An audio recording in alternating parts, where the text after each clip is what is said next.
System overload.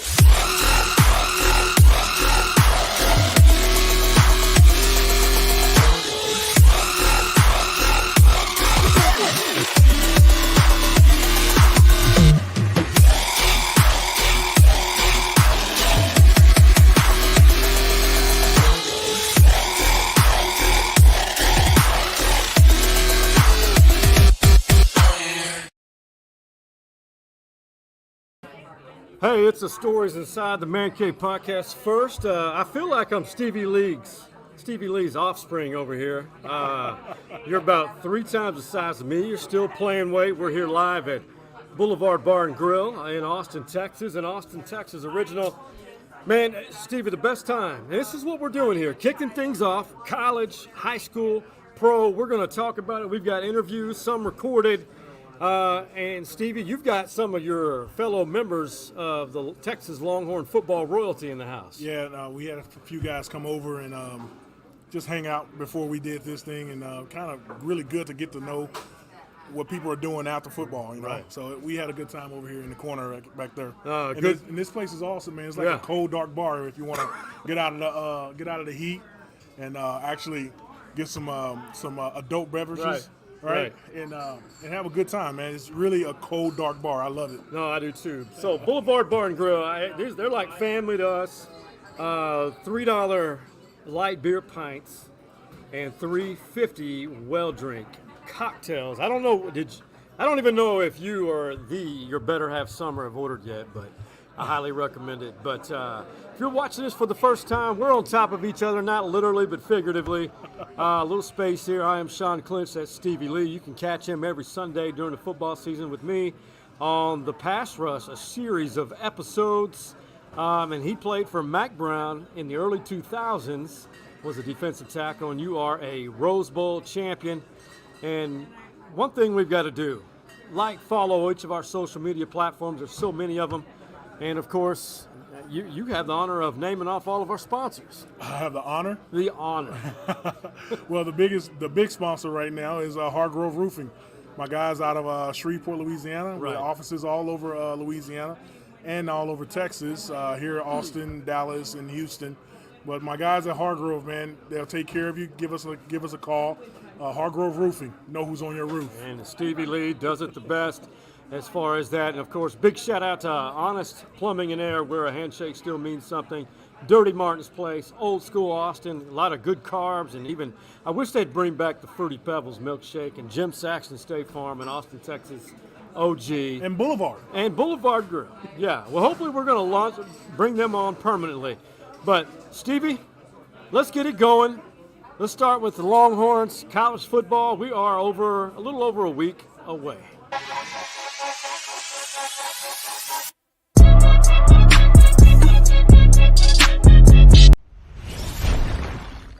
I mean, you don't just wake up one day and say you're hungry for it. You got to prove it every single day. I mean, there's only one team out of the whole country that is going to be able to stand up on that stage at the end of the year, and it takes every day to find things to get better at, being attentive in meetings, being attentive in practice, and just using those things to feel that hunger so then you can be a national champion at the end of the year. All right, Stevie, everyone has the dreams of winning a championship, conference title, and in some cases a division. You were on teams for Mack Brown, which had legit national championship hopes. You missed it by 1 year as a player, but you won the Rose Bowl. The college football playoff expanding to 12 teams, and to now they have an opportunity not only to just make it, but how legit are the Longhorns as a national title contender this year? Absolutely a national title contender. We got we got our quarterback back. Right. From my observation, we've replaced the great talent that left on the D-line and on the receiver corps, right?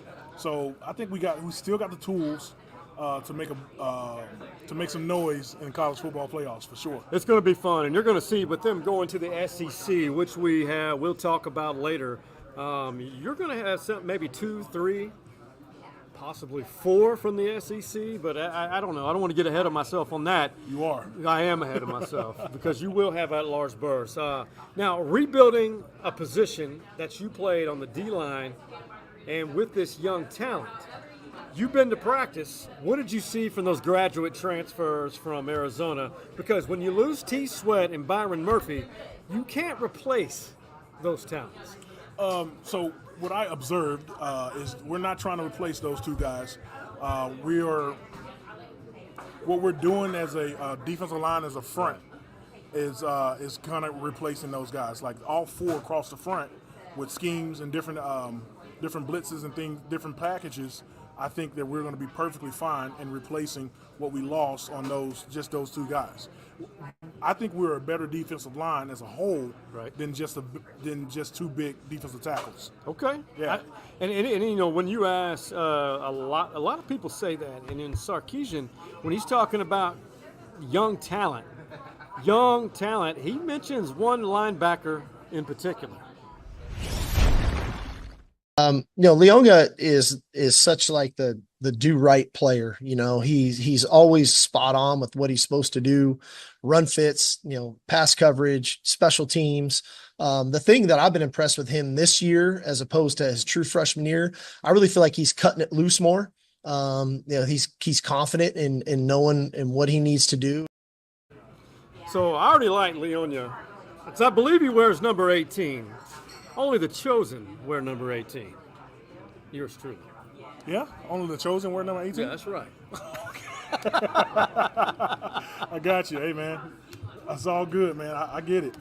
So when you look at that from a linebacker, the second part of the defense, real quick, did you happen to see him in practice? And how do you kind of paint the picture of what type of athlete he is? So that's what I'm talking about, the whole D-line as a whole being good and then filling in on blitzes. So he was running around the field. Okay. Yeah, he's going to be really, really good at the University of Texas. PK will put him in the positions to be successful, but it's plugging in where he needs to go. Well, another guy that I am excited to see, his name's Andrew Makuba. And one guy that knows him very well, Jahdae Barron, who is a great defensive back. Yeah. Will be playing some in the nickel, I believe, this year. But, he and Makuba's from LBJ, originally signed with Clemson, and used the the transfer portal to finish out. This is Jahdae talking about his ATX brother, who will now play with him in the secondary. Amazing. He's a smart player, well experienced. I'm gonna speak highly of him, not just because that's been my guy for 10 years, but he's a smart player. He knows the ins and outs of the football. If he's beat somewhere, he knows how to recover and win on the back end. But that's a very smart player. It's good to have him in the back end. Makuba, highly regarded DB, NFL type talent. Where do you see him? As far as how he will affect this defense. No, he's a very smart player himself. So he's seemed like he was a leader back there whenever I saw him. I think that, with the defensive line, the linebackers, and the DBs working together, we're gonna have a pretty good defense. And I don't know. Once we put it all. See, I went early on, so now we're implementing things for what the season is going to be. So it's going to be fun to watch for sure. I tell you who's fun to watch. This guy from, I believe Anthony Hill's from the Denton area. The thing about him, he could play, you can move him around on the defense, utility guy. He's very intelligent. Mm-hmm. He has a Stevie Lee-like smile and incredibly gifted. How can you improve from the great freshman year? And I want you to answer that, but let's hear from Anthony Hill first about how he will improve from that great freshman season that he had. I feel like it's not going to be more. It's going to be more of a sample size of what I was doing last year, because I feel like they had me in a lot of different positions where sometimes I kind of was just learning what's going on. I feel like this year I know what's going on, and I kind of understand what I'm doing, so I feel like it's just going to be more of a step up from what I had last year. Okay, so tell me about him. I mean, your thoughts on Anthony Hill. Would it shock you? And I'm not saying I'm wishing ill will. a lot of great players have a sophomore slump. Right, and that comes from the other team watching film, but it also comes when you think too much on the field. So him just being an athlete last year and getting in where he fits in and using his football instinct, I think that our defensive coaches and PK will do a good job of not letting him overthink things. So continue to play ball like he did last year, knowing a little bit more about football, but also being yourself still. Do you see them? I say utility. They can utilize him all over, moving him around pre-snap to confuse the quarterback. I mean, he says he is. I mean, he may be that quarterback of the defense. No question. He also, I don't know if he has the dot on his helmet because, they can have listening devices for play calling now. So, I think the communication will be better on the field this year anyway because of that new technology in the helmets where you can actually hear from your coach. So he'll be fine. And being a utility player, just continue to do that, Put him in where he can fit in, Like I said, these coaches get paid a lot of money to put these kids in the right situation. Let's not put it on the kids all the time. Let's get it on some of the coaches too. Well, I agree. Well, let's go on the other side of the ball where I don't think there's any question, except we have to address something that injuries happen to every program in America. But maybe this is a good sign. You get all the injuries taken care of early on, and then you have a full healthy team by the end of the season. I mean, you hate to lose anybody, but when you have a running back, as Texas has two of them now, gone for the year, what's your take on all this? I mean, you feel badly for anybody that is lost for the season, much as any injury for that matter. No, yes, we are down two running backs, very good running backs, but we had a stable anyway, and that's why we had a packed running back room. People go down, things happen, but I think we'll still be fine. Again, it's on the coaches to put these guys in the right position to be successful, right? So we got a great arm at quarterback, and we got great receivers too. So we can open up the field a little bit more, and some of these running backs can go in and catch some balls out in the flat as well. Jaden Blue is one of those running backs. Yeah. He has proven it. I mean, he's proved himself time and time again. Now let's talk about the graduate. I keep saying graduate transfer, just transfer portal. Yeah. Alabama, you had two guys from Alabama, but Isaiah Bond, who caught a touchdown pass against Texas last year. You saw him, and you saw him play against Texas last year. Yeah. It's really weird. I mean, for you guys watching and commenting, I mean, I'm okay with the portal and NIL, but you got to think it's more like NFL free agency now. 1 year, someone's wearing a jersey, and all of a sudden he's in your team's jerseys, a uniform. But he is perfect for Sark's offense, and he continues to lure in the top receivers in the country. Bond, you've got Silas Bolden, transferred from Houston. Nyblack, I think he's a big tight end. Tell me a little bit about what you know about these young receivers. Yeah, so that's what I told you. We just reloaded. We replaced Worthy and Sanders and all those guys that left. So I feel like our offense is just going to be just as powerful, not even, or maybe even better. Now, I got a friendly wager that Bond is going to catch the most passes this year. Okay. And I feel really confident about that. So it's going to be fun.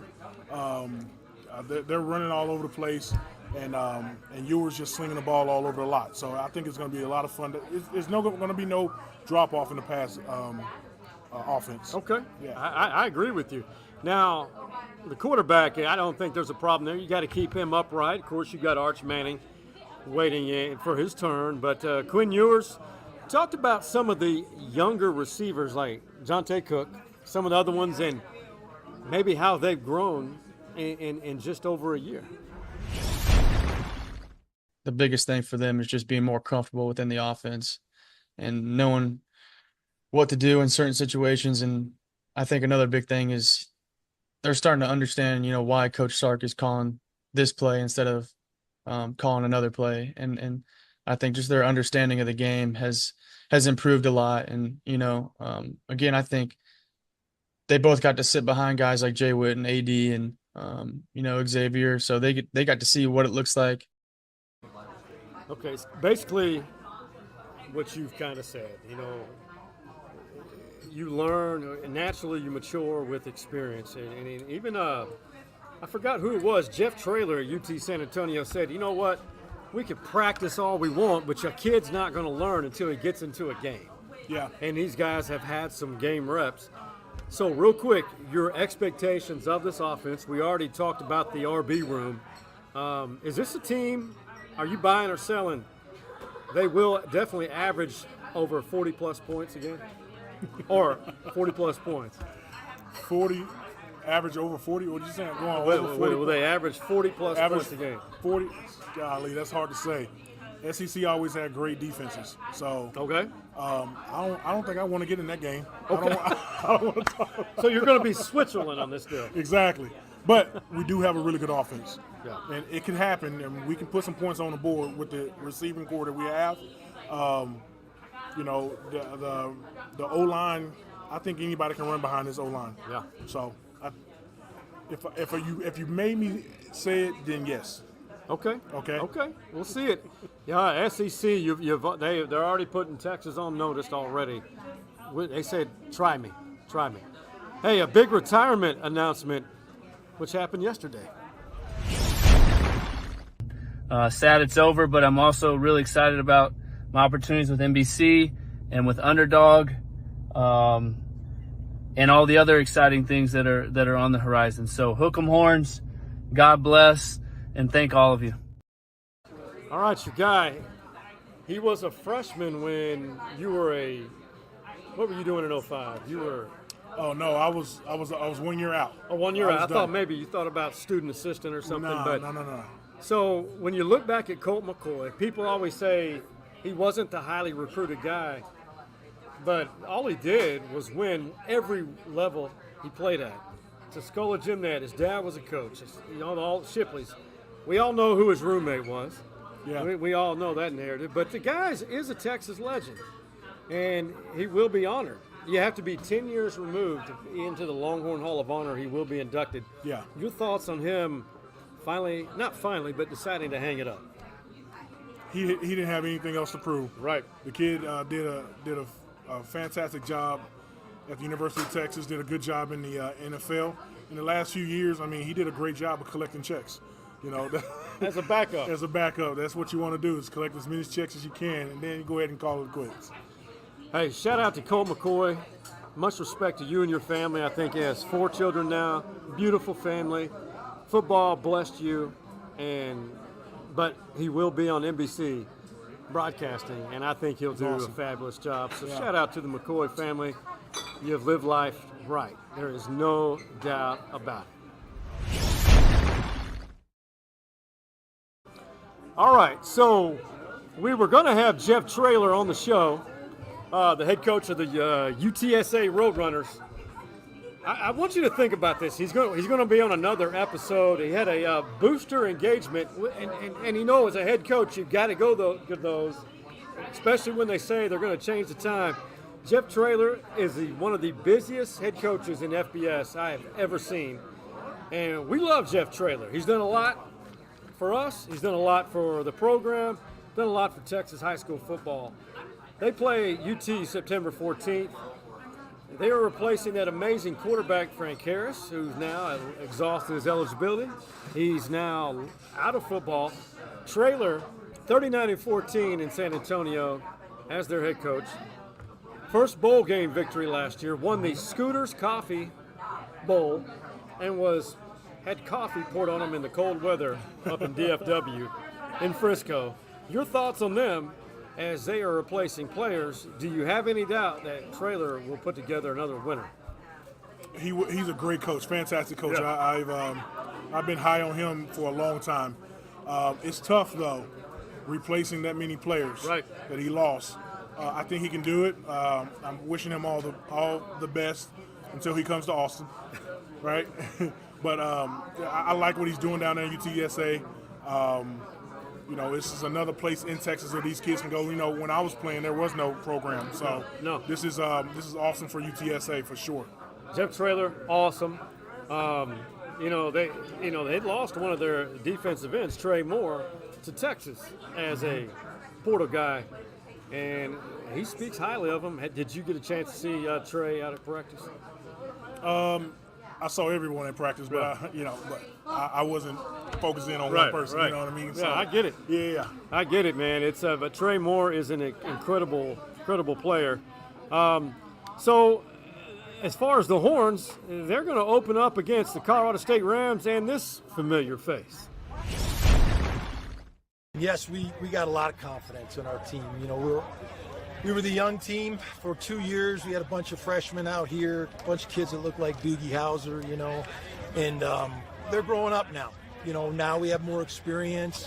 I think 17 of our 22 starters have over 1,000 snaps, which is a lot of snaps. And so we've got more experience, we're wiser, and we have a better plan. All right, third season for Jay Norvell, friend of the program. He's a member of the VIP alumni status of the Man Cave. Third year. They have gone from 3-9 to 5-7. Do you expect Norvell's group? He called a lot of his players 2 years ago, said he looked like Doogie Howser. They were that young. Yeah. Do you see an improvement for them in the Mountain West Conference? Do they pose any threat for Texas? No. What kind of question is that, Sean? Hey, you never know, man. There's no threat. One. You saw Wyoming last year give Texas problems. Well, okay, all right. Okay, so they are not. The talent that's out there at the University of Texas is just the University of Texas caliber talent. That's all I'm gonna say. But the other thing is, Colorado State got to come in at 2:30 in our stadium. A little warm. It's a little warm. I'm not sure they're gonna get off the bus. It's that hot out here. So we'll see, man. We'll see. I think Jay Norvell gets the job done this year. As far Against as Texas? As far as the season. Oh, okay. I think he'll go from 5 wins to 8 or 9 and challenge for the Mountain West Conference. Let's do it. I understand. I get it. I'm a big fan of I his. still like the work shirt he wears. I love it. Jay Norvell, you guys in Fort Collins, Colorado, got to jump on that. Yeah. Jump on the buzz. Hey, I got a special surprise for you. And you coined her title for Tess Sawyer. We used to have regular episodes with her, but corporate life, I understand. So we're going to check in with her. She loves her Longhorns. So Tess, is she the first lady of the Man Cave? Yeah. Hey. Amaru. Only if you're ready. Let's go. Yeah, that was our first and only first lady of the Man Cave, Tess Sawyer. What she did for everyone watching here in the Boulevard or wherever you may be. She could relate or help viewers relate who are, especially the female demographic. She's a season ticket holder, a 2-time UT grad. I think I don't know how to describe your passion for UT football. I think, Tess, you might as well go ahead and relay that to everybody. Obsession. Over their top obsession is the way I describe it. I think that's accurate. The Tess Sawyer, you'll forever carry the first lady of the Man Cave title. And I just want to check, did you ever put that on your resume? Yeah, that's how I got my job. All your promotions because of that. No, I think it's an honor to have that, to be the first lady. Thank you, Stevie Lee. And I think it's definitely something I have to be proud of on my resume. Right. For sure. Right. Speaking of Stevie Lee, give him a shout out right now. He's watching this. What up, Stevie? Let's go. Texas fight. Hey, we just had a rave party behind you for some random reason. I was in a clip. Some laser light show. Hey, first off, let's get 2 perspectives from the Tess Sawyer. First of all, as the football fan of the Texas Longhorns, what are you thinking about this season? What's on your mind? I mean, I think it's obviously super exciting, obviously, to be going to a big conference, aka the conference, I think most people would say. So, and I think there's been a lot of speculation on how Texas would perform moving to the SEC, and most of it, unfortunately, has been pretty negative.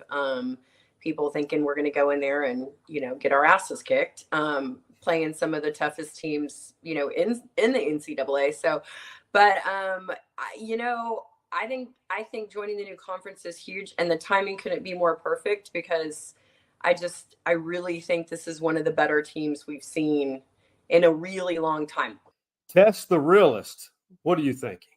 What's your perspective about this? Well, I think it's going to be a challenge. But again, I think our ammunition could not be any better this year. So, most challenging games, obviously Georgia, even though they're playing here at Texas, playing A&M for the first time and forever, the tickets being more than the Cowboy tickets on Thanksgiving right now, which I found to be hilarious. But, what a cool tradition that came back. Playing Arkansas at home, going to be a challenge. These are all huge rivals, of course. And then the OU game is always a toss-up. Yeah. It doesn't matter who's good because it's just such a big rivalry. At least it's on neutral ground. So I think we're going to have some challenges. I think we have some games lined up that should be easy wins for us. But yeah, I mean, I'd love to see us play a football game in December, hopefully against Georgia. If you were to sum up your pulse of the perspective of the Longhorn Nation since the transition to the SEC became official back in July. I think it's just straight hype. I mean, everybody is just so excited. It's such a big deal. This year is going to be it's just going to be an absolute blast going to some of these other schools and campuses that we haven't got to play at, and then them coming here to Austin. So if there was one thing you wanted to tell or ask the fine folks at the Boulevard who are sipping on whatever beverage or whatever great food they have ordered from that Boulevard kitchen, what is a question you want to ask the fine folks here at the Bully? Are you guys going to bet against the Longhorns at all this year? Let's talk. Look at that. Stevie Lee, I got him laughing. Tess saw your Longhorn for life herself, but, man, she's not wrong. The excitement for this year is at an all-time high. The self-marketing of those three letters, SEC, that's a good marketing tool. Yeah. I mean, for the first time I have to admit it, I got to be biased here. For the first time in my life, I am now a season ticket holder. There you go. Man, what haven't broke down and did it, Because, the SEC is what did it. Oh, man, my seats are horrible. Alex Okafor, he wouldn't sit in them. They're that bad. No. Hey, I want to step out of the way. Speaking of Alex Okafor, we have a lot of people who I really think highly of here who happen to be former Longhorns. And Alex Okafor, who recently retired, was a Longhorn great defensive end, had a nice career in the NFL, and now he's in, I think what he called one of the trustees of Pflugerville ISD, where he was raised. And I'm going to step out of the way because I'm the smallest of the group here. We don't have a lot of space, but I'm going to let Stevie Lee do his first interview by himself with the Alex Okafor. I told you I don't know what I'm doing. Yeah, he does. But, yeah. I have faith in him. Appreciate you, sir. Yes, sir. Alex, what's happening, man? What's going on, man? Good, man. Wait, so, all right, give us a little bit about you. Came to the University of Texas, and then what happened afterwards? Yep, so got into school 2009, went to the national championship my freshman year. Yep. Highest of highs. No question. Right after that, went 5-7 sophomore year. Had to build the program back up. Yep. Senior year, left on an Alamo Bowl win. I was Alamo Bowl MVP. Went on, got drafted by the Arizona Cardinals in the 4th round, played there 4 years, then signed with the New Orleans Saints for 2 more seasons, and then ended my career with the Kansas City Chiefs for 3 seasons. Wow. And won the Super Bowl there in 2019. That's awesome. Yes, sir. That's awesome, man. So what we were just talking about, the SEC and us going over into the SEC. So I'm a Big 12 guy. You played under the Big 12 flag. How do you feel about this first year or just going into the SEC, playing football now in the SEC? How you feel about this? I'm excited. I'm excited because we can make some noise. Now, if this was a couple of years ago, that answer might be a little different. Yeah. But the fact that we're equipped this season and we can actually make some noise and are expected to make the playoffs makes it very exciting to be in the SEC. So I'm an old defensive guy. You are a little bit younger than me. You're a defensive guy. How do you feel about this defense? Have you gone out to practice? I have. We get the privilege of going out to practices because that's the stadium that we built. You know what I'm saying? So we go out there every now and then. Have you gone out? Yes, I was at the scrimmage last weekend. Oh yeah. Okay. Good. So what do you feel? Do you feel any kind of way about the defense right now? I think honestly, I thought that we had a good defense last year. Correct. I was really impressed with how our defense played last season. Yeah. Now, going into this season, we lost a ton of production. We know the guys. We lost our 2 interior D tackles, lost our middle linebacker, lost a corner. We lost a ton of production on the defensive side. Surprisingly, we still look good. It might even be better this season. That's what I said. So, yeah. What my thoughts was, yes, we lost 2 great first-round defensive tackles, but what we gained is a whole defensive line now. I agree with that. You know what I mean? Yes. Okay, so you agree with that. See, I know what I'm talking about sometimes, y'all. So. I will say yes, and the overall depth on the D-line is huge, too. We were rotating last year, and I felt like there was a little bit of drop-off when our main guys was coming out. Yep. This year, I feel like we're 8 to 10 deep across the board on the D-line, especially on the edges, and I think that's going to show itself this season. Yeah, when I was at practice, I saw a little bit of push on the O-line, which gave me a little pause. You said a little bit of push on the O-line. I was like, is our O-line going to hold up? Because our defensive line was looking actually pretty good. Yeah, man. So, man, I really appreciate you coming on and just talking with me. So what's next for you? What is?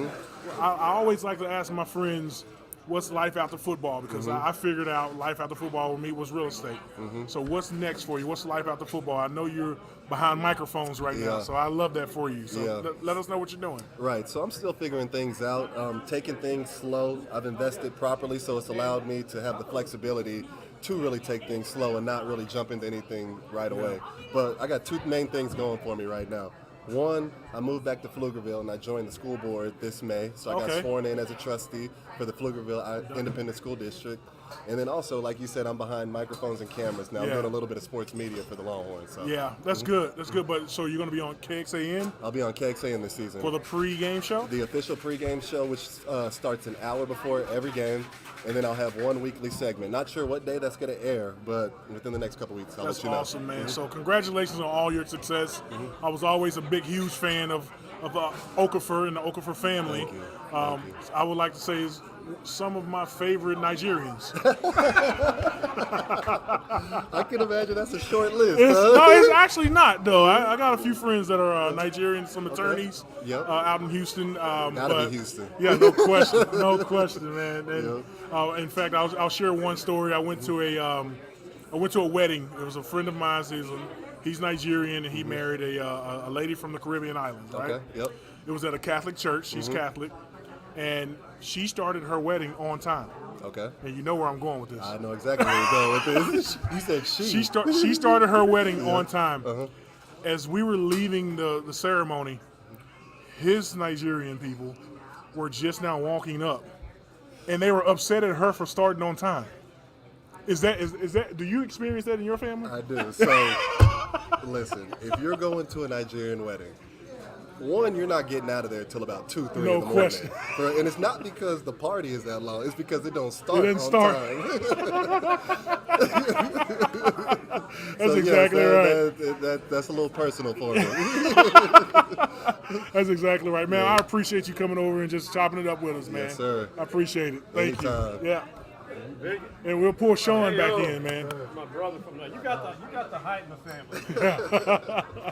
my man, Okafor, man, he is exactly what you get. Yep, in no person. question. Salt of the earth. Man, And he's giving back to the community, Pflugerville, that really brought him up. And I love that, man. It's a great story, and we got a lot of great stories as we're gonna try to walk our way through about 7 more minutes.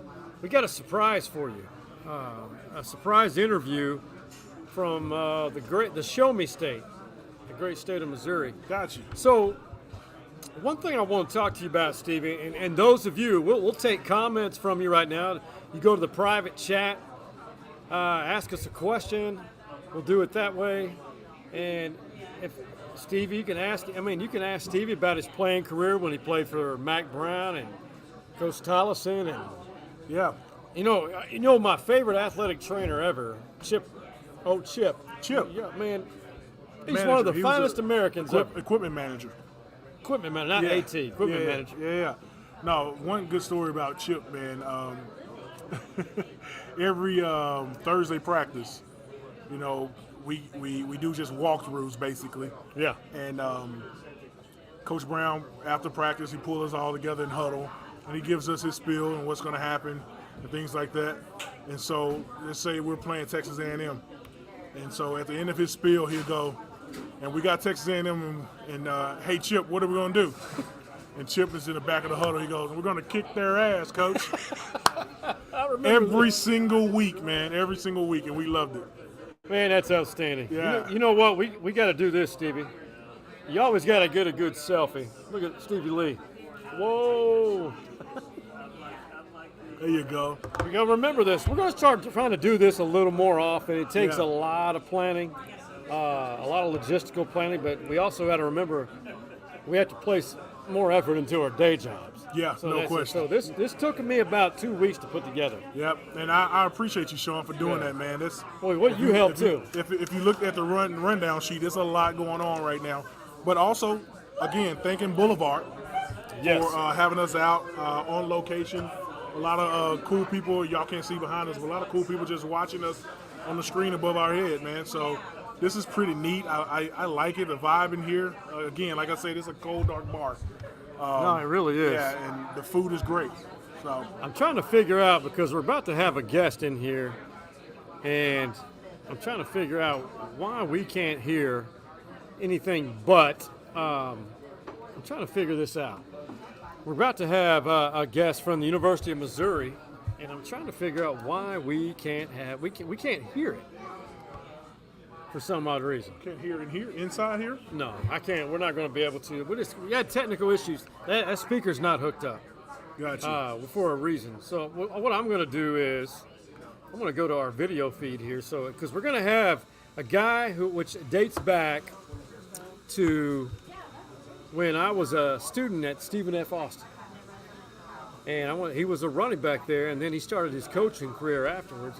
What years were you at Stephen F. Austin? 93 to 98. Okay. Great football team. A lot of talent. He's going to hit in about 3 minutes. I can't wait.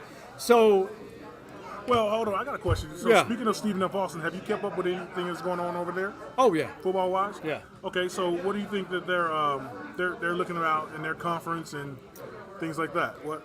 Well, they moved back to the Southland Conference. This will be the first year back in the Southland. I say we're looking at an 8-win season. Oh, that's not bad. Not bad. You know, they may challenge, maybe 9. They may challenge for a playoff spot for the FCS playoffs. Of course, in the FCS, I'm glad you made that transition.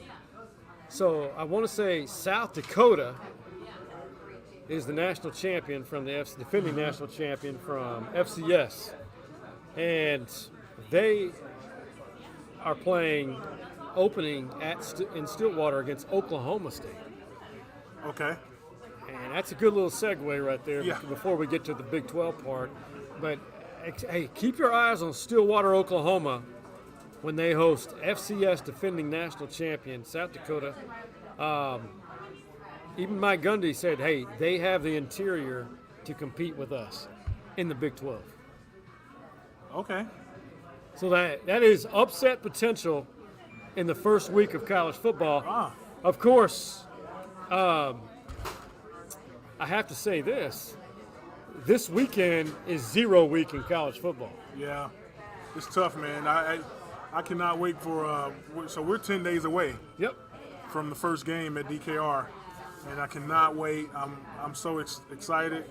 I'm trying to get my outfit together because it's going to be hot. Yeah, it's going to be hot. So we'll go to so Todd. In 1 minute, tell us a little bit about our boy Todd Hunt. So if you want to see me, my family, and some other guys come out to the best damn tailgate on the 40 acres. It's between LBJ Library and the police station, and that little patch of grass right there. We have always have barbecue, drinks, liquor vendors, and all that stuff fun. out there. It's a lot of fun. So I guess it's like $40 a person, something like that. But you stay there, hang out, and you walk half a block down to the stadium. You're in the stadium, so it's always a good time. Todd, if you don't have a drink in your hand, he'll put one in your hand. You know. The Todd Tour. The Todd Tour, yes, absolutely. So a lot of booze. A lot, yeah. You may come sober. You won't leave that way. I promise you. That's outstanding. Yeah. Todd Hunt, former UT defensive tackle, late '80s, early '90s. Good guy. I think he's still a Dell guy, so to speak. He is. He's an event organizer. Yeah, he is. Absolutely, he is. He does the Cole Pittman golf tournament every year. Organizing that for Sloan and BJ, and so he really gets us together. He actually keeps us old Texas football players together because he keeps us united for sure. No, this is awesome. Hey, shout out to Matty Garcia and Randy Flores. Go Tech. We love the comments. Keep them coming. You know what? Let's roll with it. I got an interesting soundbite from Norman, Oklahoma.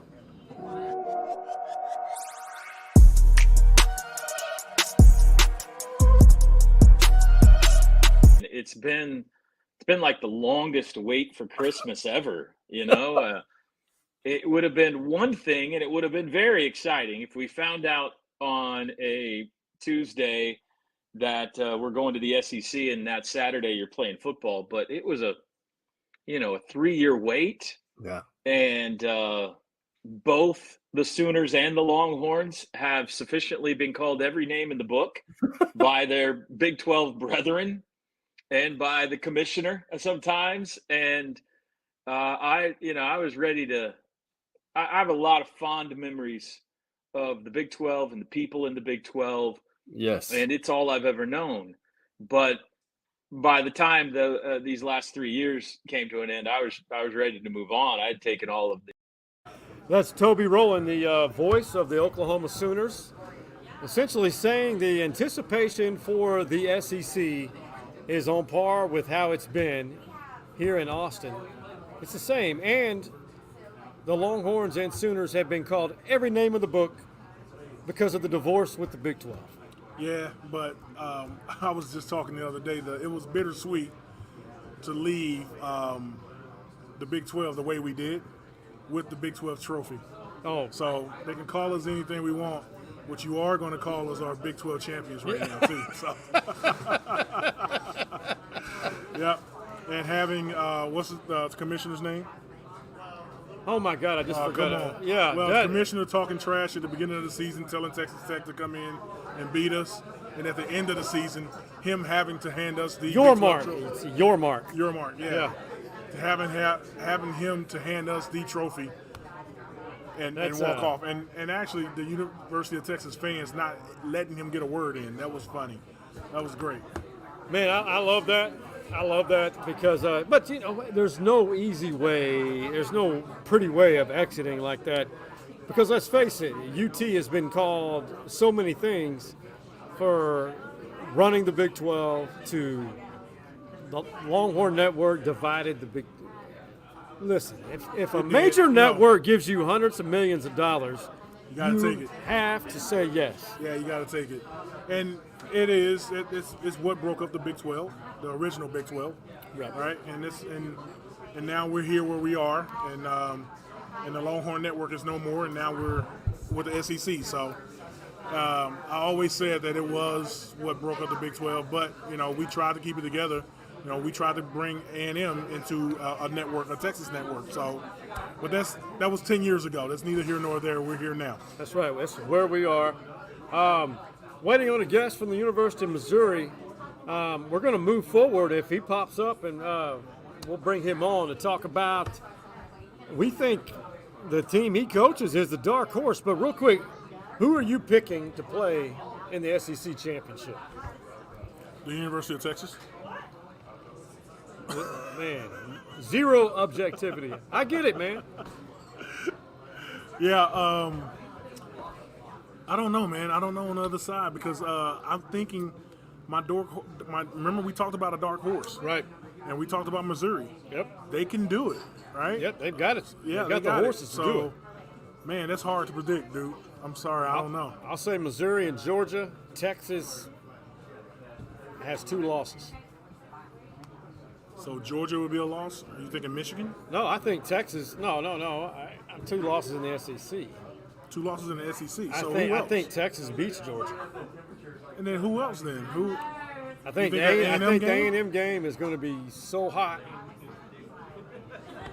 No. A&M, yep. No. And I think Texas loses somebody else. Really? Yeah. All right, guys, y'all heard it. I hope I'm wrong. Y'all heard it. I don't think so. I think a 10-2 season, but I still think Texas makes the CFP. Oh yeah, with that type of season, yes, you make the playoffs. But that's tough, man. We'll see. It's that's tough, man. But you know what? What do you think about A&M? What's your thought on A&M? They got a lot to prove. They got a chip on their shoulders.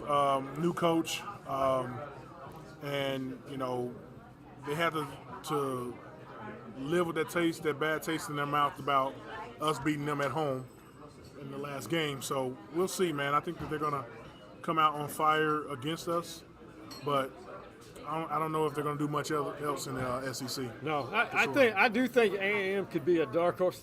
And shout out to Shane Flores, the AV guy who helped us create all this. The dude does everything. He has 425 companies. I don't know how he juggles it. Father, husband, yep, everything. He's a fine American. He does a great job for the Little Trojans program here.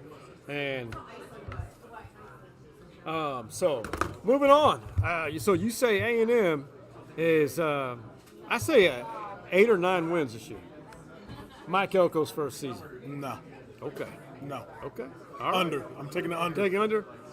I'll take 8 wins.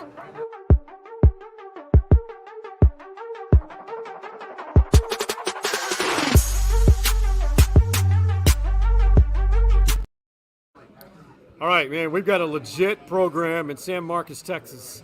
And you read that right. CFP hopes. Brett McMurphy, longtime college sports writer, national writer, predicts Texas State out of the group of 5 to make the CFP, not Texas. Really? I got to see proof of that. So no. That's what he said. He predicts Texas State in the CFP. Really? Yeah. Okay. I mean, G.J. Kinney's first year led them to their first ever program's bowl victory, and they're stockpiling a bunch of talent. They are, but we're talking about the CFP. Right. Talking about the CFP. So much love to Texas State, and they're doing really, really well. But the CFP is, you say CFP hopes? Yeah. It's really hopes. It's hopes. Well, G.J. Kinney and the Bobcat program, they are legit, and I hope Texas State fans step up and be real and act like a Division I major program and show up, because that program, and consistently every week. Hey, when we come back, we're going to switch to the Austin, Texas high school football scene, and before that, we get to see Stevie Lee act a little bit. Hargrove Roofing, know who's on your roof. Here at Hargrove Roofing, we try to think outside the box to kind of get the creative juices flowing. So I brought in my friend Stevie Lee, former defensive tackle for the Texas Longhorns. He's going to help the team strategize, really motivate them, light a fire.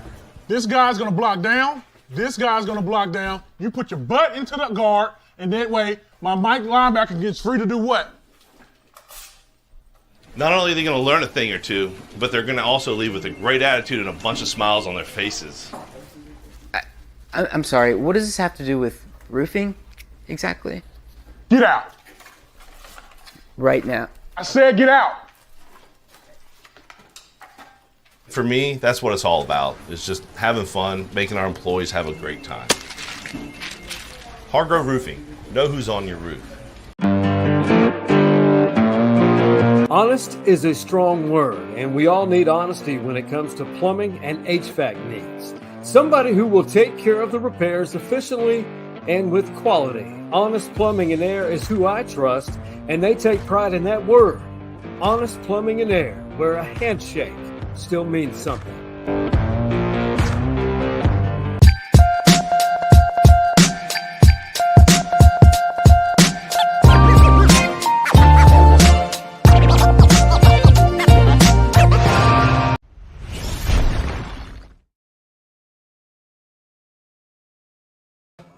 All right, Stevie Lee, shaking some rust off here. High school football in this great state of Texas is definitely the best in the country. Well, we're not just biased, but we're just telling the truth. You played in the state of Louisiana, and you played for I jokingly say this, and I would love the guy that we're going to have, a guy who I respect a lot for how he covers high school football. Yeah. You're a product of Shreveport Evangel. Great recruiting job y'all used to do every year.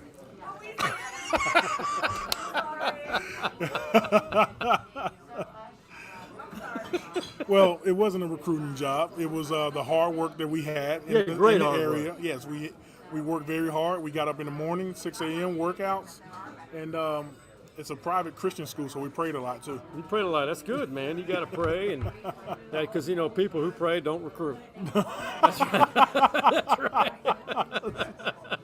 Oh, that's funny. Hey, I've got a guy that if you don't already, you need to follow him. Matt Stepp of Dave Campbell's Texas Football. First of all, he and Craig Way have incredible knowledge of every place. Alex Okafor and you guys, thank you, man. It's good to meet y'all. This is what happens when you do things live in a restaurant. You just be very real about it. Absolutely. And then you got your guy, Jackson Jeffcoat, here coming over here. But JJ, good seeing you, man. the guy we're about to talk to, I'm pretty sure he followed you when you were there. I want to bring him on now. You remember Matt Stepp of Dave Campbell's Texas Football? Yes, sir. Look, he's right.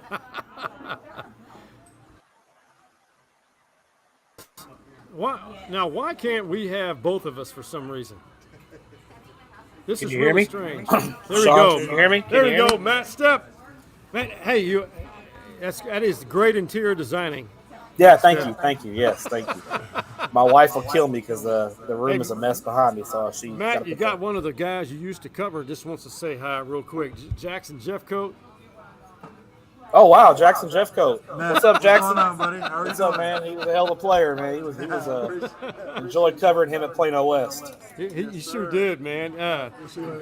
Matt, I was joking with Stevie about playing for one of the best programs who recruited daily, but Shreveport Evangel. But I just give him a hard time about that. Man, appreciate you joining us. Are you ready? Because I think we got the hottest day of the summer behind us, and you're ready for the season to start next week. Yeah, I mean, it hasn't been as bad of a summer as it was last year. Right. So, it's going to be hot. It's Texas. Doesn't matter what happens. But it hasn't been as bad. But this week has been rough. So hopefully we're on the downhill trajectory. Because oh my God, there's nothing like a cold October and November evening watching high school football Lord of mercy. With the good Frito pie. Nothing like it. One thing that you guys have done, and you were one of the guys who really took the bull by the horn on this, is owning that digital space. Mm-hmm. Dave Campbell's Texas Football. What all does one get for a subscription? So, I mean, obviously the magazine is the summer magazine, the Bible, as it's called by a lot of people, is the real. It's kind of the headliner of the subscription, and it's the country's largest football magazine, and kind of our ode to print media. But we have a lot of great digital products as well. We have access to podcasts, premium podcasts only. So like Tep and Step, me and Greg Tepper. We call it a nerdcast. We really nerd out and deep dive into high school football across the state. That's for our subscribers. We have some premium content on the website. We have access to our archives. So you could go on our website if you're a subscriber and look at the 1960 Dave Campbell's magazine. Wow. I didn't You know want to that. talk about culture shock, you look at some of those ads that were in that magazine. It was pretty crazy. You see the phone numbers with like 4 numbers, and you see there's beer and cigarette ads in there. It's crazy, but you can, That's I awesome, went, man. I went and pulled up Earl Campbell's senior year and saw what Dave Campbell said about Earl Campbell his senior year, and That's amazing. yeah, so it's a really cool benefit to be able to go and look at all the magazines from 1960 to present. You get access to our computer rankings, and then also the coup de grace is you get access to Texan Live, which is our streaming platform. I think we've streamed 1,900 games last year on all sports, not just football. Football all the way to baseball. We stream all high school sports in the state of Texas, so a lot of games are on Texan Live as well. So, and then you get the recruiting magazine.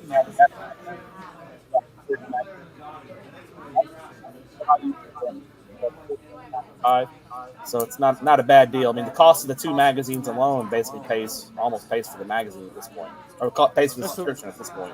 That's well worth it. Well worth it. Yeah. One thing that I have learned from you, Craig Way, and Colby Carthel, the Stephen F. Austin head football coach. What a trio that is. I plan my dining experiences on the road in Texas according to where you guys go. That's a compliment between those 2 guys, because I love Colby Carthel because he says if you're not going to be a big time coach, then be a big coach. And so that man knows where the good places to eat. And Craig Way, obviously, the man has done. Number one, Craig can tell you how to get to pretty much any town in the state of Texas. He'll give you directions, and he'll give you some stops along the way. So I'm just trying to learn from the best, basically. Good job. Hey, Matt, one quick question, man. Yes, sir. So when it comes to high school football in this area, in the Central Texas area, what are you seeing? Are you seeing the same top 4, 5 guys? Or are you seeing any new teams going to pop up and surprise us? What do you think? So I think in the Austin area for a long time, especially in 6A, it was the conversation's really been dominated by Lake Travis and Westlake, and rightfully so. Pedigree those 2 programs have are up there with anyone in the state of Texas. But I think the depth in the Austin area in Class 6A has really improved over the years. With Dripping Springs having some great years, Vandergrift playing for a state title a couple of years ago, having a great year last year. Didn't end the way they wanted to, but obviously had a great regular season. The depth has improved. Round Rock has put out some good teams consistently as well. So I think that there's more depth than people realize in 6A. One team that I'm really interested in this year to see how they do kind of off the radar team is McNeil. I really think Round Rock McNeil is poised to have a really strong year. That's interesting. And they kind of turned the corner last year and had a good year. I think they may have, if memory serves, gotten into the playoffs kind of as a 4th place team in that really tough District 25 6A. But I think they bring a lot of talent back. Coach Hermes has done a great job there. I think McNeil's kind of, if you're looking for like a sleeper, hipster kind of team, I like Round Rock McNeil at the 6A level.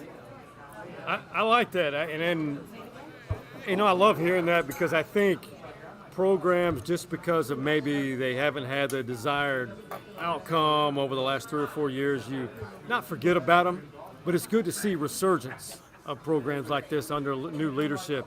Sure. Because of the time, I got to ask you one more question. Is there anyone, or either a team or a certain athlete from this Austin, Texas area that nobody's talking about but should? Oh, that's a good question. I mean, McNeil is kind of one, and I don't know McNeil's gonna win a state championship or anything, but I think they're a team that's not getting enough credit. That they bring back 9 starters. They made the area playoffs last year, so a really good team. I love Ed Small from Austin Anderson. At State 7-on-7 this year, we couldn't talk about that guy enough. He was our MVP. Friend of the podcast. Friend of the podcast. And I think Ed Small, from a player standpoint, is one of those guys that I love watching him play, and he's committed to TCU, so obviously he's a great player. But I don't know if he gets the statewide love that he should get, and I think he's right up there with the best receivers in the state of Texas. He's unbelievable. It's unreal. Matt, I want to take you to this food truck called Micklethwaite when next time you're here. It's on me and Stevie. Right. If we're with Stevie, I won't turn down free barbecue. Well, we're going to be there an hour and a half if he's with us. Hey, good food, good company. I'll take it. I'll take it every day. Matt, great work, nice man. I love following you, man. Keep it up. And you guys go follow Matt Stepp on Twitter. It's amazing how much content not only does he generate, but daily. And still has a family and does great work, and he eats what he wants, and I respect that about you.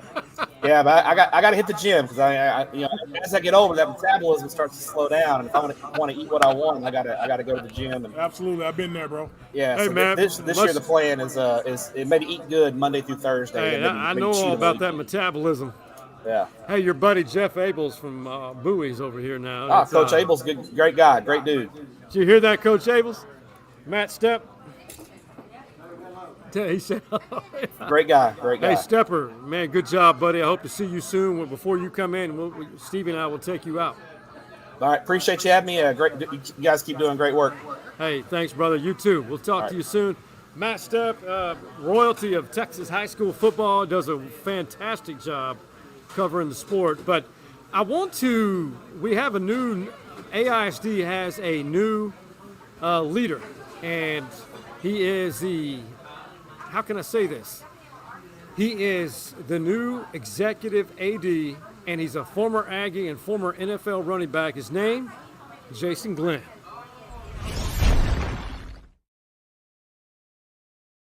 All right, we got a guy who really made himself known as a linebacker in the Houston area, then at Texas A&M in the NFL. Jason Glenn, you are now in administration. You were a Texas high school football coach. Yep. And taking on a tall task of taking on AISD as the executive athletics director. You're not a guy who backs down to challenges, from what I know. Absolutely not. I get a lot of that from my dad, to be honest with you, man. He raised us to be that way. Never settle for anything, man. Always want to challenge and always try to climb and reach your full potential, man. So I'm excited. I'm extremely excited about this opportunity. Well, before we get going, I gotta give you a shout out because you may have the best background that anyone has ever had on this podcast. Oh man, I appreciate it, man. Like we talked about before, Sean. I'm a very blessed man, and I don't take anything for granted. I don't think I ever will. So my life story, man, is a testimony for those that believe they can't make it. So I'm a blessed man, brother. Okay, that's the way to live life and to know it. That's right, and live it through how he would want us to. Absolutely, that's a big deal. I want to pull up a picture to remind people that he's in that chapter of his life of leading as an executive, a CEO type, and building. But this was Jason not too long ago, a couple decades ago, Texas A&M linebacker. R.C. Slocum was the head coach. Yep. What was life like back then? As the Big 12 was pretty stout back then. Oh, Big 12 was stout, man. But the thing about it, man, it was almost remind me of how high school was. We had a whole bunch of guys in my district in Aldine. It was 21-5A. Back then, we used to call it the SEC of high school football. Wow. Yeah, we had 7 guys drafted within a 6-year period of time in my district. And Big 12 remind me of that, man. We had so many guys drafted and so many guys, man, just competing. But the great part about it, just like in high school, afterwards, man, we all met up and we went out to CC's Pizza. We went to hang out, man. We tried to knock each other's heads off when we played each other. But as soon as the game was done, man, we was all friends, exchanging numbers and just, right. We was all close, man. And that's the beautiful part about, sports. Back in 2020, I knew about you, but something that caught mine, I knew I was going to try to get you on this podcast 4 years ago. Okay. But tonight, obviously we're talking about kicking off the football season and you're starting a new era. But when you were at Klein Oak High School, it was during a tough time. That was a tough summer. Oh yeah. Oh And man. Yeah. a ton of division. And this That's is right. from KTRK, the ABC affiliate in Houston. Yes. When you were talking to your team, because there wasn't just one division. There were multiple divisions going on at this time. And this right here, what I'm about to show you and our audience. Okay. Man, this was inspiring to me. Awesome. We're not going to be divided. We're not going to let society tell us who to hate. You need to decide that. And you decide that by their heart, their character, and how they treat others. Well, I'll tell you what, son. It actually happened by accident, to be honest with you. News channel came in and said, hey, we wanted to record the type of exercises you're going to be doing during COVID, just so we can get everybody to see. And I was like, no problem. Yeah. So they came out, and I said, hey, before you guys, start recording the practice, I need to speak to my team. Because I ain't seen the kids, man. We haven't seen the kids, man, the whole summer. And, and they were like, okay, well, we just take some action shots, some video just to, get the right angle, whatever else. I said, no problem. So as I started talking, I didn't know it, but they was recording me. And so right after, they're like, hey, coach, we just recorded this. Can we use it? I'm like, yeah, whatever. I didn't really think none of it because I always speak to my team that way. And next thing you know, man, they aired it. And next thing you know, Kelly Clarkson show calling me to come do, Ellen DeGeneres show. And I turned those down. And the reason why is not because of them. They're great people, great celebrities. I just didn't want my message to get diluted by that phase because it came from a pure place and from a pure heart. And I wanted to keep it that way as far as the substance of what it can do. And because I always think, man, Sean, if the world was a locker room, it'll be a better place. Yep. I truly believe that. If the world was a locker room, it'll be a better place. You're taking on a task. And when I say task, I'm an AISD product. Yes. But I want to say, I think somewhere in the last 2 decades, 25 years, athletics has been lost as far as a priority. Yes. What have you noticed? What are your goals, and what would you like to see? Because AISD, regardless of what people want to say, it's an inner city school district now. Mm-hmm. Yeah, I'll tell you what, I knew what I was getting into coming here. And again, like you said before, I love a challenge. Yeah. I truly do. I can't find that competitive edge as far as, hitting somebody or chasing somebody down. So I find other ways, to scratch that itch. And, but I will say this, Austin has a lot of talent, has a lot of resources. But the best thing about it, man, to be honest with you, was, I knew I wanted to go for it. This has been in the works for a while. But when I met with the superintendent, Matthias, when I walked in there, he said, "No, Jason, I know about what you did in the past. I know about the gifts and the talent that you have about creating programs and making it great. Let's just talk." So I'm like, okay. So I loosened up my tie, took off my cufflinks, sat back, crossed my legs, and we just talked. It wasn't necessarily about athletics. It was more about life. It was more about, where do I see myself in a couple of years? Where does he see himself in a couple of years?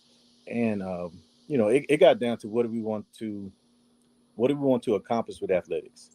One thing he kept reiterating, that he supports and he needs athletics to get back to where it was. And that right there made me want to be here even more. My son, he's a senior at Lake Travis. He'll be attending UT as a biochemist study. And with everything that's aligned, man, God put everything in place for me to be here. And after talking to Matthias, man, it was like, there's no way, that I couldn't be here. And we're back here with, I've got a good story, but I got to introduce him as, this is the Dean of Austin ISD football coaches, the Jeff Abels, Bowie Bulldogs. What year is this for you as the head coach? 23rd, I believe. 23rd year. You've seen a lot. You've seen a lot of good, obviously more good than bad. Everything's good. Everything's good. We're surrounded with good. You have some little things, little bumps in the road every now and then, but we're very blessed. The thing about Coach Abel, I gotta throw this out there. You don't look any you don't look a day older than when he was our DB coach at Anderson High School when you were a young coach. You still look the same to me. You're being awfully nice, Sean. Awfully nice. I had a little more hair then. I did too. Hey, and he's also 2 weeks ago. Is it your first grandchild? I have 2 step granddaughters, and now I have my oldest daughter just had a baby. Okay, congratulations, Thank man. You. Thank you. Grandfather, you don't look like a young grandfather. So I'm assuming that you'll be investing 40, 50 years into spoiling them. I'll slip you a little money later for that. Man, that was another. Yeah, Venmo's fine. Those granddaughters are something special. Man, for sure. You are. And you're perfect for it. Great human being. You just heard your new boss, Jason Glenn, who I was impressed with because I think both of us watched him when he played at A&M and then, of course, in the NFL. Is it simply a breath of fresh air to AISD athletics? Yeah, and I think Jason's going to come in with some energy and fight for the things that our kids need in AISD for athletics. What has it been for you? Because you have honestly made Bowie very consistent. You've always been a threat. I know from my past in the media, both Lake Travis, Westlake, always had tremendous amount of respect for you guys because they knew that they had to play and they knew that there was a chance that you would beat them. I mean, it's still the same, but now you're one of those programs where, all right, you go 3 or 4 deep, it doesn't shock anybody. Is it still the same? How have you done that? Well, first of all, it's not me. It's the kids and Coach Cox, when we opened Bowie, set that standard and built that foundation for us and handed the keys to us. And I'm just trying not to mess it up. And hiring coaches that played for us at Bowie, that place means a lot to them. And having the administration that we have that supports all kids and athletics as well, part of that. Sure makes it a lot easier. Yeah. What do you expect from your team? And I hate when people ask, hey, predict this. There's nothing you can predict. You have no idea because I know you've had great teams and you have these freak injuries. It's part of the game. But what can we expect from this year's version of the Bowie Bulldogs that you're looking forward to that nobody's talking about? A class act that's going to compete every game and play hard, play tough, and play with good sportsmanship. But we always like to say we want to be physical. That's what football's all about. And I hope that's what we're going to be. I think that's what we're going to see from these guys. They're a really good group of kids, 32 seniors, I believe, 38 juniors, 7 sophomores. So they're good kids. They're fun to coach. They don't say a whole lot. They're kind of a quiet group. Which could be a great thing. Yeah, it can be something, but sometimes you need them to talk. And, when you start trying to talk to them and see how they're doing, they don't have a whole lot to say, but they come to work every day and they get after it and they work hard. That's the type of coach he is. When I say, I've said it many times, a couple of times in this podcast, life is hard and we all have different backgrounds, but I have leaned on coaches who have been a part of my life since I was 11 years old, and you're one of them. Thank you, Sean. Appreciate you, man. You've been a big part. We stayed in touch. Jeff Abels, the dean of the AISD football at Bowie. Best of luck to you guys, and I want to we got to go hear from your guy, Joe Frank, on the south side. Also shares the south side for the Travis Rebels. Tell Joe. All right, here we go. My brother from another. How you doing, man? Joe Frank Martinez. You talk about a guy who is devoted to inner city high school football and has done a fantastic job.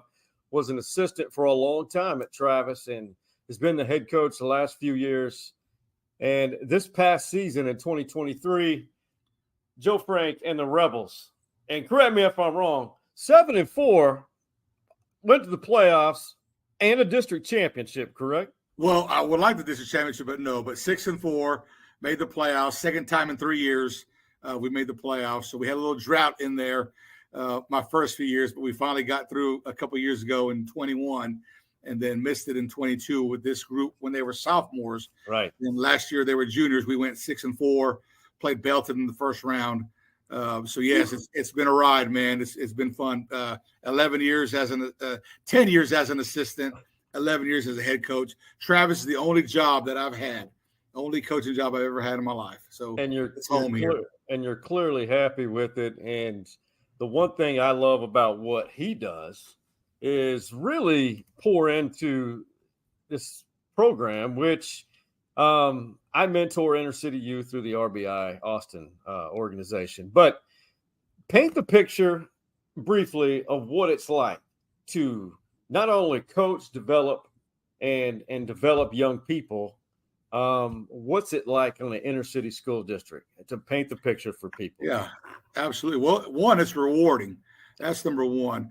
A lot of our kids come from, single parent homes, may not have much going on at their home, but we know that when they come here, we're going to do a couple of things. We're going to make them a better athlete, okay, because we're all going to coach them up. But the most important thing is we're going to make them a better person.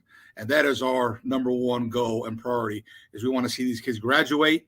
But when they graduate, we want them to go out in the world and be a positive and productive citizen out there where they're making a difference. We are big on relationships. We are big on community service. We want to give back to our community. We do a few things within our community. Like right now, we're doing the Peanut Butter Bowl with Aikens, our week one opponent. So that goes to local food bank every year. I don't even know how long it's been, but we've written letters to breast cancer survivors. I started that as an assistant coach. My linebackers wanted to wear pink, and for October, and I kind of got into that a little bit. Started talking about that, like, why do you want to do that? Give me some things, and they said, well, they see the NFL players doing it, but I wanted to have a meaning behind it. So I told them, I said, look, I tell you what, I'll buy you something pink, but you got to do something for me. You got to find somebody in your family, that has breast cancer or any kind of cancer. Write them a letter and let them know how much they mean to you. So we started that as an assistant, and that was probably back in, I want to say maybe 2011. Then in 2014, I took over as head coach. So then we started doing it as a team. So the whole team would do it. We dedicate a game in October. And I'm going off here, but there's another story behind this that I don't think you and I talked about. So we started writing these letters as a team, picking a game in October with a dedicated game to that person. And then in 2017, my sister got breast cancer. And that was something that's been hard. So she's with us right now. But she got through year 5. Got through the 5-year, window they have there, but then in that fall, it came back with a vengeance, and it has spread. Never had I imagined that when I started this, around 2011, that this would have this kind of impact on my family. There seems to be, we could talk about, building off of that last year, but I do feel like that there's some rejuvenated energy in this school district. This AISD athletics it's needed some energy. Yes. With the hiring of Jason Glenn, the former Aggie great linebacker and former NFL linebacker and a former coach, a Texas high school football coach. Yeah. I know it's very early, and he's on this show today. What are your thoughts? I mean, I know it's early, but you've got to have some form of positivity as a coach, and even being a member of an inner city school district such as AISD. What are your thoughts moving forward with Jason Glenn? No, I think it's a great hire. I was actually on the interview committee. So when he came in, just has some energy, right. He brought it. And, once the decision was made to go forward with him, I've talked to him a few times, and I like the energy that he brings. I like the ideas that he has. I just want to make sure, and I'm going to be honest here, because I told him this, is that our AISD headquarters and higher ups supports him and gives him the chance to be successful. So Frank Martinez, proud to call you a friend. Good luck to the Travis Rebels, man. And I appreciate you making time for this. Thank you. Anytime. Thanks Hey, for much all love, you do brother. for high school sports and athletics. Man, I appreciate that, man. Hey, it never once it's in you, it's for a lifetime. In my opinion. Yeah, absolutely. Hey, we all love D. Joe Frank Martinez. Great family guy, loves ball, and he really pours himself into kids. And another guy who's the same way, Donald Hatcher. Help me if I'm out. We're both SFA boys, by the way. And you got a long history in Texas high school coaching of who your mentors are. Donald Hatcher, the head coach of the Anderson Trojans. Is this year 3? Yes. I was thinking, because as I've aged, I hit 51 this year. And I didn't want to slight you a year because these years go by so quickly. Yes. He and I bonded quickly. Tell me a little bit about this Northwest Hills, all of this whole area. I'm not saying it wasn't like this when I was there, but since your arrival to what it is now, is this as good as it gets as far as communities getting behind a program? Yes. I mean, it reminds me of my hometown in Rockdale, small community, and we're blue and gold. So I'm here, blue and gold. But the community, I told them tonight, we had a Booster Club meeting, they make it fun. Yeah. I love coming to work because I get so much support. Right. Numbers have grown from 115 to 142 to 188 this year. So the last 3 years, we've seen almost 80% or 80 kids increase in numbers.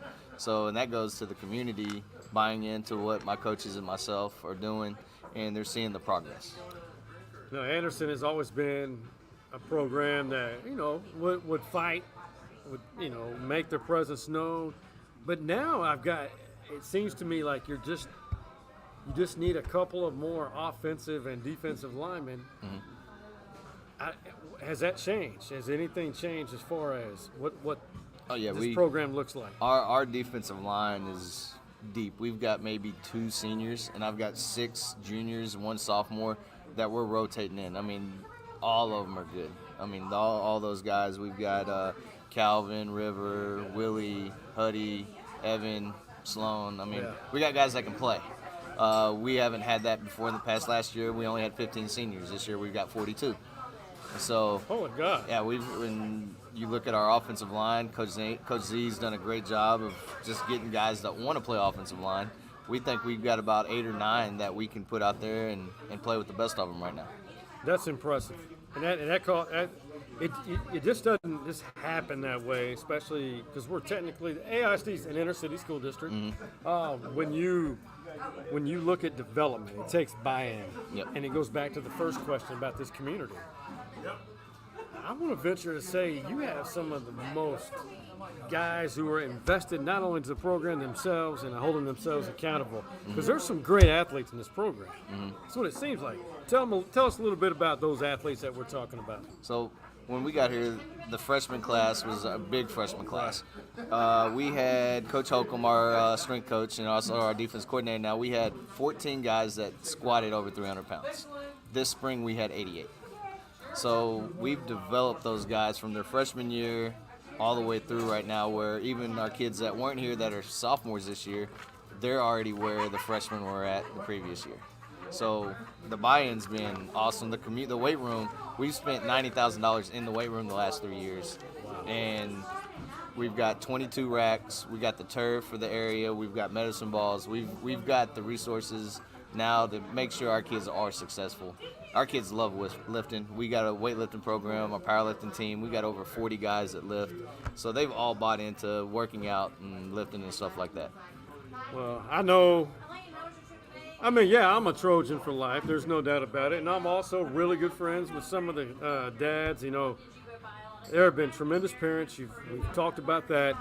You guys recently went to the state 707 championship and played against your friend, the head coach of DeSoto, for the championship, who's also Claude Mathis. Stories Inside the Man Cave VIP alumni, both of you are. Mm-hmm. I mean, for that, I know that's more of a quarterback-receiver game, but what does that do to a program when you play for a championship against a team that literally won it all last year? Yeah, the confidence level was through the roof. Our guys, we knew we can go out there and play with anybody. and they put it together. They never tried to push anything. They just played one game at a time, one snap at a time, and that's something that we always preach: one play, one snap, don't look ahead. When we got out there to play College Park, first game, won by 6 points. All right. Next round, we played Cy Falls, who has a lot of phenomenal athletes, and we were up 27-0 in the second round on them before they scored. Next game, the Woodlands. Everybody knows where the Woodlands are at. They're the big brother of College Park. We beat the little sister. Now we beat the big brother, and now our guys are like, all right, we can do this.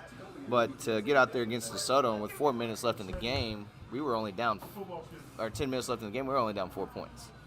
So going up against Claude, I mean, that's me. You know, he gave me my first job. We were together for 12 years. He's godfather of my kids. I'm godfather of his kids. That's beautiful. It was fun.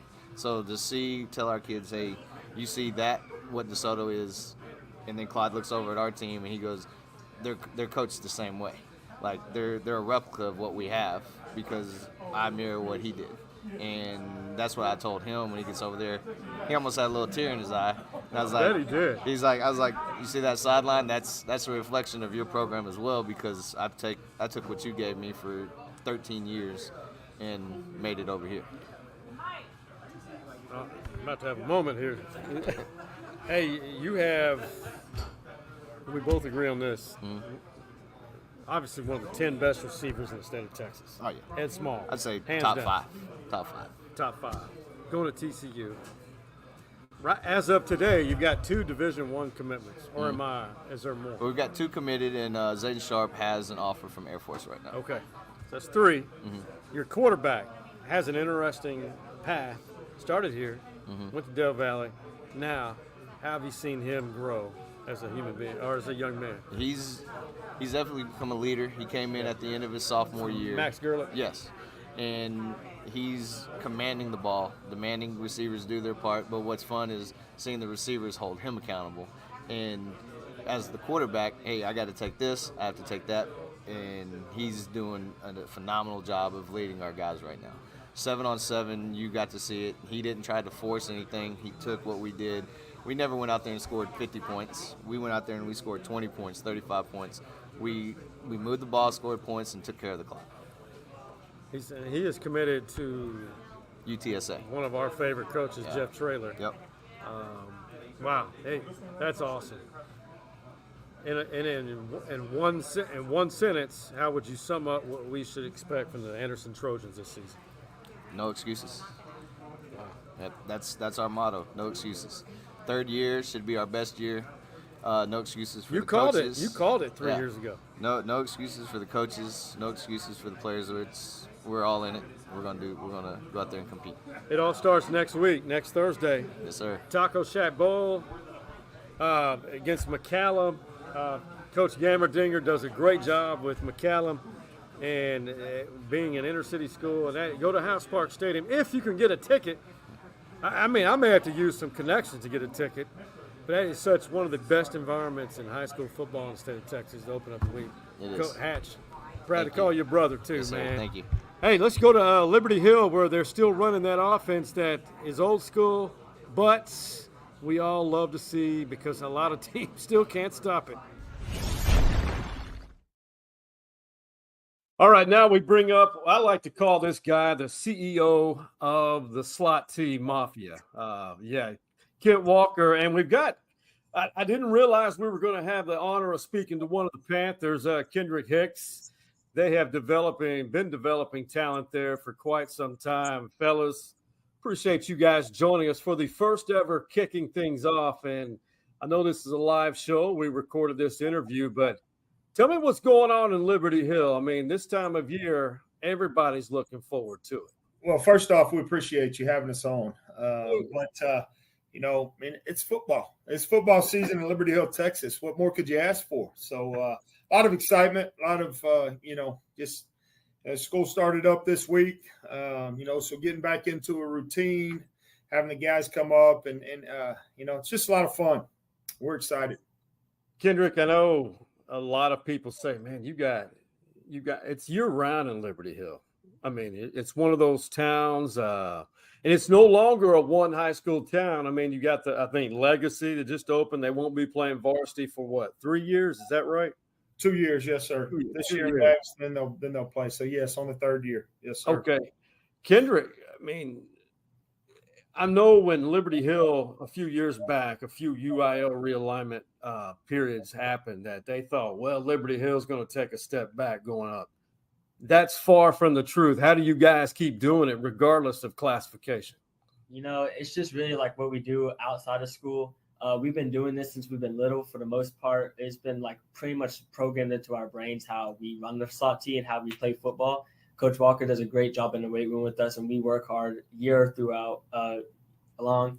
Once this football season ends, we get like 3-day break, and then we're back into the weight room, back into the drawing boards. Coaches are working, we're working, and then we come back every season, start off, and then we peak in the playoffs, and that's how we go. I love how he said peaking. I know you guys had, I think, 5 losses last year, but it's something special in Liberty Hill. Every year when the playoffs hit, Kent, you guys turn it up, and you went to the state semifinals again, and then P&G, they've turned their program around. They ended up as state champs, and you barely lose to those guys. I mean, what part of that experience right there gives you a lot of hope and optimism to not only do the same, but play in that final game in Jerry World? Well, that's the ultimate goal. We obviously want to play in December and be a team to remember and all of those things. But, we're just so fortunate, from our administration, great administration to, an awesome community, the best kids. And then, great. I'm fortunate. I have the best coaching staff I feel in the state of Texas. They do a great job with our kids. So, we're extremely blessed and lucky to be in Liberty Hill, Texas, where football is such a big deal, and all of our sports are such a big deal here. And it's a great place, great community, great place to raise a family. Obviously, last year playing P&G, they, ended up winning it all. We had some things go wrong in the first half and fought back in the second half, but that's just our kids. They're resilient. They're going to fight back from anything. And I think, as Kendrick mentioned, I think a lot of our success can be attributed to the weight room and the work that those guys put into the weight room. They get after it. I mean, Kendrick, you mentioned it, and Coach just did as well. I mean, it's that work that you put in that really not only separates teams in the fourth quarter, but when you look at how you guys have done it, and you're entering a new district, which you could say those trips are gone, those long trips you had in district last year, but now you've got Pflugerville, Elgin, Bastrop, and Austin ISD in this 5A Division II district you're in. What do you like most about this when you think about how hard you guys work and the opportunity you have in this district? And if I were to be someone that predicts things, I'm going to go ahead and say that game against Bastrop is going to be a pretty heavy battle. It should be. They're loaded with talent. They've got a really good football team. But I'm also going to, Pflugerville is going to be a good football team, good test for us. Elgin's going to be a good football team. Gamerdinger does a great job at McCallum. So our districts, it's not an easy district. Our kids know that, and our pre-district schedule will definitely have us prepared for district. There's no doubt about it. Kendrick, tell me about who your guys are playing in non-district. So we got Cibolo still first game of the season. It's going to be a great game. Top 10 team in our respective division, and we're also top 10. So it's going to be a battle. Last year, the team that they lost to, Summer Creek, I'm pretty sure, we talked to some of the kids. I did at one point, and they said they just came out and they hit them in the mouth. And, I mean, that's what we do best. And so after that, we got Rouse. I have a little personal grudge with Rouse right now. So, I want to win that game more than anything. And then the El Paso team that we got to face. So, Get a little trip. Yeah, a little trip. But What's about what is We're that? in Midland, so we're not going all the way to El Paso. Oh, I was thinking you're going to have a 9-hour yellow dog. It's still going to be a trip. Well, we have the best booster club. I didn't mention them earlier, but we have the best booster club in the state of Texas, and we're fortunate enough that they're gonna provide us with some charters to Midland this year. Hey, Stevie Lee, he's in deep thought. He was meditating. Great interviews on that high school football segment. Austin, Texas football, I think we both can agree that, especially over the last decade, the amount of talent, about quality of programs has elevated to another level. Yeah, no question. Yeah. That's good insight. For sure. Stevie Lee. Hey, we're going to wrap things up. We're going to talk about Cowboys and Texans, and we got a special guest who will be joining us live from SEC country. It may be the dark horse to win it, and it's not Texas, and it's not Georgia. And Stevie Lee, I think he will agree. And literally, we just talked about it. Yeah. That's coming up on the other side of this break. The Saxton name resonates in Austin. Jim's late father, James Saxton, is a Longhorn legend, a Heisman finalist while playing for Darrell K. Royal. And Jimmy is a UT football legacy from Westlake. He has been insuring Austin for decades. He and his staff will give you old school hospitality when servicing your insurance needs.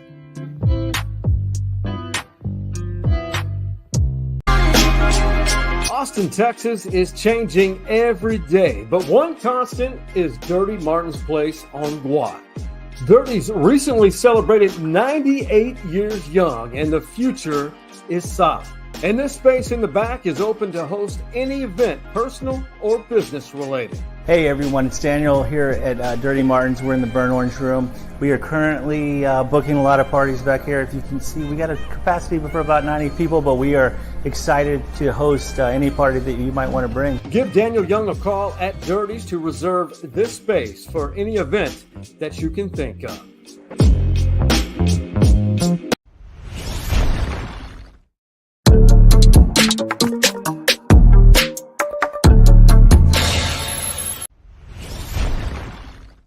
Just kind of a testament to all the work I've put in over this off season. That's one of the things I wanted to do was get a little bit bigger, get a little bit stronger in between the tackles, because in this league, that's where the hay is made. Those 4-yard runs, those 5-yard runs that are a little bit powerful, and be able to put your offense in a better situation on 2nd and 3rd down.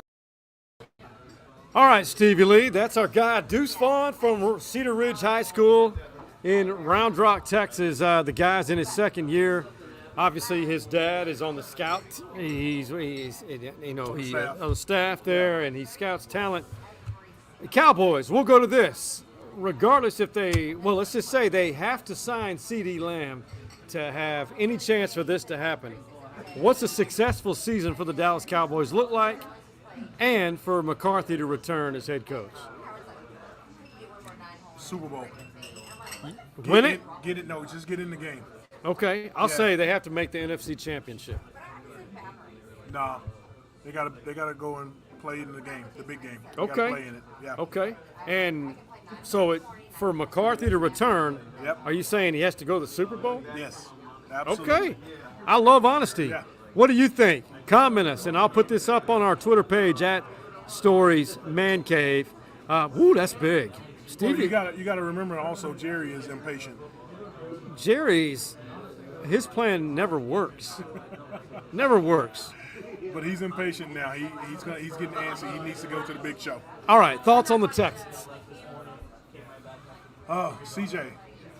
CJ Stroud. Stroud. As long as he's out there playing like I know he can. Hopefully he didn't have that sophomore slump. But I know he's a good one, man. He's led that offense. But hopefully the offseason didn't get in his head too much, and he's actually come back out and finish off what he started. Man, I think the Texans are the better team in the state of Texas. I don't want to say that, but yeah. No, the Texans will go to the AFC Championship this year. Yeah? Tell you what, we're trying to get a guy from the SEC who is a friend of mine. We go very deep. Trying to get him on because he is one of my highly respected assistant coaches. His name's Curtis Looper. I'll tell you the background for Curtis Looper. He was a running back at Oklahoma State. Decided to enter the armed forces. When he left the armed forces, he went to Stephen F. Austin and finished out his career there. And they had one of the best backfields. They call it the Overland Express. Yeah. Went to the FCS playoffs in '93. He was done. What's funny, he began a career in college coaching. And when I got the job in Oklahoma City, he was assistant for Mike Gundy. Oh, Actually, when I started, second job, he was an assistant at SFA. Recruited well. So that's when that happened. So we're waiting on Coach Looper. He's well worth the wait. Let's how about we do this, Stevie? Before we close things out, we're going to wait on Coach Looper. Hey, Ben, tell me something good. Hey, my brother, tell me something good. Man, I literally look like your offspring sitting next to you. It's freaking phenomenal. Something good, man. What's really, really good of this time in Austin, man? You know, I know it's hot, guys, but what's really good about what tell me something good is 10 days, y'all. We got 10 days till Texas football at DKR Memorial Stadium. That's right. 10 days, man. Here at the Boulevard and Bully, they agree. They're excited regardless of affiliation. Hey, I'm about to introduce you to the guy who I have had the utmost respect for, not only because we're both follically challenged because we look damn good with no hair, but who told you that? I said it. I'm making that declaration.